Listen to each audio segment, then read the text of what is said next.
Now, Myanmar Junta's execution of four democracy Aung San Suu Kyi to form Myanmar. মিয়ানমারের ঘটনাবলীকে আন্তর্জাতিক প্রচার মাধ্যম গৃহযুদ্ধ বলে, কিন্তু মিয়ানমারের প্রধান জাতিসত্তা বার্মাদের যুদ্ধ মোটেই আর নিজ গৃহে আটকে নেই। পরস্পর ভাগ হয়ে বহু দেশে তারা শক্তি পরীক্ষায় নামছে। অস্ত্র ও কূটনীতির যুদ্ধ মিলে দেশটির পরিস্থিতি দ্রুত বদলাচ্ছে।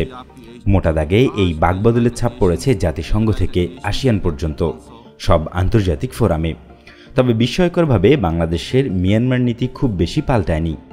সম্প্রতি কয়েকটি বিদেশি গণমাধ্যম থেকে জানা গেছে, রোহিঙ্গাদের ফেরত পাঠানোর বিষয়ে ঢাকা আবারও বেইজিংয়ের কাছে অনুরোধ করেছে। বন্ধুর কাছে প্রায় 5 বছরের পুরনো অনুরোধ এটা। তবে যে কোনো বন্ধুত্ব ধৈর্য চায়।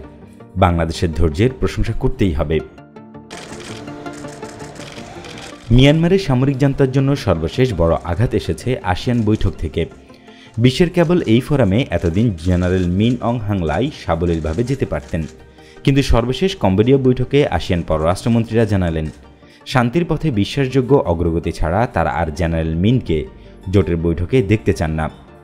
চীন মিয়ানমার সম্পর্কের ঐতিহাসিক রসায়ন ঢাকার নীতি নির্ধারকদের জানা। সেই হিসাব থেকেই হয়তো তারা রোহিঙ্গাদের ফেরত পাঠাতে আবারও বেইজিংয়ের সহযোগিতা চেয়ে থেকেছেন। ফেরত পাঠানো নিয়ে যত অনিশ্চয়তা তৈরি হচ্ছে, ততই সামনে আসছে রোহিঙ্গাদের পুনর্বাসন প্রশ্ন।